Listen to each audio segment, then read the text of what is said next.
தமிழ் சினிமாவில் பல படங்களில் சில கதாபாத்திரங்கள் நாம் பார்த்து பழகிய முகம் போலவே இருக்கும். அப்படியான கதாபாத்திரத்திற்கு சொந்தக்காரர் தான் கே சௌந்தர். இவரின் குரலும் அப்படியே நம் பெரியப்பாவுக்கோ மாமாவுக்கோ சொந்தமானதாக இருக்கும். 100க்கும் மேற்பட்ட திரைப்படங்களில் இவர் நடித்திருந்தாலும் பாக்கியராஜின் முந்தானை முடிச்சு திரைப்படத்தில் ஊர்வசியின் தந்தையாக நடித்து புகழ்பெற்றவர் தான் இந்த கே சௌந்தர். ஈரோடு மாவட்டத்தை பூர்வீகமாக கொண்ட இவர் 1950ஆம் ஆண்டே மந்திரகுமாரி திரைப்படத்தில் நடித்தவர். அதன் பின் எம்ஜிஆருடன் இணைந்து அலிபாபாவும் 40 திருடர்களும் திரைப்பட நடித்திருப்பார். அந்த காலம் முதல் கடைசியாக 2002ஆம் ஆண்டு சூர்யாவின் உனை நினைத்து திரைப்படத்தில் சூர்யாவின் தந்தையாக நடித்திருந்த கே சௌந்தர் சினிமாவில் பெரிய அளவில் சம்பாதிக்கவில்லை என்றாலும் முக்கியமான கதாபாத்திரங்களில் முதன்மையாக நடித்து திரும்பி பார், குமுதம், அன்னை இல்லம், வல்லவனுக்கு வல்லவன், மண் வாசனை என இதுவரை 100க்கும் மேற்பட்ட திரைப்படங்களில் தமிழ் சினிமாவில் நடித்திருக்கிறார். தனது 78 வயதில் 2003ஆம் ஆண்டு இந்த மண்ணுலகை விட்டு மறைந்த கே சௌந்தர் இன்னமும் பல குணச்சித்திர கதாபாத்திரங்கள் வழியாக நம்முடன் வாழ்ந்து கொண்டுதான் இருக்கிறார்.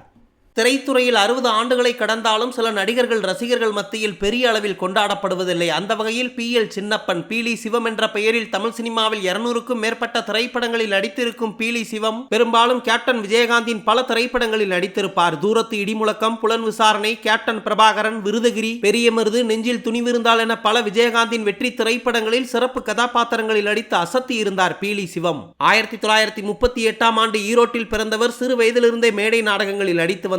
பின் 32 ஆண்டுகால சினிமா போராட்டத்திற்கு பிறகு முகமது பின் துக்ளக், நினைத்ததை முடிப்பவன், பொய்சாட்சி, முந்தானை முடிச்சு, வல்லரசு, கம்பீரம், தர்மபுரி, கடைசியாக விருதகிரி என 200க்கும் மேற்பட்ட திரைப்படங்களில் வில்லன் மற்றும் குணச்சித்திர கதாபாத்திரங்களில் நடித்து அசத்தி இருக்கிறார். இவரது கலை சேவைக்காக 1995ஆம் ஆண்டு தமிழக அரசு இவருக்கு கலைமாமணி விருது கொடுத்து கௌரவப்படுத்தியது. வெள்ளித்திரை மட்டுமல்லாமல் கடந்த 60 ஆண்டுகளில் சின்னத்திரையிலும் பல நாடகங்களில் நடித்து வந்தவர். 2017ஆம் ஆண்டு தனது 79 வயதில் இந்த மண்ணுலகை விட்டு மறைந்து போனார். மீசை முருகேசன் 1980-90களில் ஒரு குணச்சித்திர நடிகராக இவரை நம்மில் பல பேருக்கு தெரியும். நடிகர் சிவகுமாரின் சுகமான ராகங்கள் திரைப்படத்தின் மூலம் ஒரு நடிகராக அறிமுகமான மீசை முருகேசன் ஆண் பாவம் திரைப்படத்தில் சீதாவின் அப்பாவாக, ஊமை விழிகள் திரைப்படத்தில் கண் தெரியாத பெரியவராக, அமைதிப்படை திரைப்படத்தில் ஜமீனாக என பல திரைப்படங்களில் பல்வேறு வித்தியாசமான கதாபாத்திரங்களை ஏற்று நடித்தவர். மீசை முருகேசனின் தந்தை ஒரு தவில் கலைஞர். அதன் காரணமாகவே உன்னால் முடியும் திரைப்படத்தில் ஒரு தவில் கலைஞராக நடித்து சிறப்பித்திருப்பார். ஒரு நடிகராக மட்டுமல்லாமல் அடிப்படையில் ஒரு இசை கலைஞராக இருந்தவர். வாய் மூலம் இசைக்கும் மோர்சிங் என்ற இசைக்கருவியை ஏற்றுவதில் வல்லவராக திகழ்ந்தார். KP சுந்தராம்பாள், தியாகராஜ பாகவதர், TM சௌந்தரராஜன், சீர்காழி கோவிந்தராஜன், குன்னக்குடி வைத்தியநாதன், இளையராஜா உள்ளிட்ட பல இசை மேதைகளிடம் பணியாற்றி இருக்கும் மீசை முருகேசன்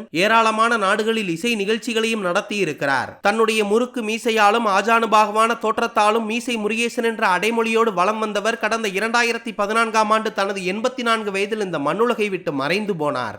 தமிழ் சினிமாவில் தெள்ளத் தெளிவான பேச்சு, அழகிய தமிழ்நடை, தமிழ் உச்சரிப்பு, வசனங்களில் தெளிவு என சினிமாவில் அனைத்து முன்னணி நடிகர்களின் திரைப்படங்களில் நடித்து கவனத்தை ஈர்த்தவர்தான் சீனிவாசன். கிராமத்து தலைவராக, வில்லனாக, குணச்சித்திர நடிகராக என பல வேடங்களில் நடித்து ஒரு தவிர்க்க முடியாத நடிகராக தமிழ் சினிமாவில் வலம் வந்த சீனிவாசன் முரட்டுக்காலை, வாழ்வே மாயம், ராகவேந்திரா, மனிதன், ராஜாதிராஜா, உரிமை கீதம், ஐயா, வேங்கை உள்ளிட்ட தமிழ் திரைப்படங்கள் மட்டுமல்லாமல் தெலுங்கு, மலையாளம் என 200க்கும் மேற்பட்ட திரைப்படங்களில் வித்தியாசமான கதாபாத்திரங்களில் நடித்து திரைக்கலைஞர்களையே ஆச்சரிய வைத்த பன்முக கலைஞர் தான் இந்த சீனிவாசன். நடிகராக மட்டுமல்லாமல் பல திரைப்படங்களுக்கு எழுத்தாளராக, ஒரு இயக்குனராக விளங்கிய சீனிவாசன் அவர்கள் சில ஆண்டுகளுக்கு முன்பு தனது ஒரே மகனை விபத்தில் பறிகொடுத்து ஒரு நடைபிணமாய் வாழ்ந்து வந்தார். 96 வயதில் இந்த மண்ணுலகை விட்டு மறைந்து போக அவரது இறப்புக்கு தற்போது திரையுலகைச் சேர்ந்த பல பிரபலங்களும் தங்களது இரங்கல்களை தெரிவித்து வருகிறார்கள்.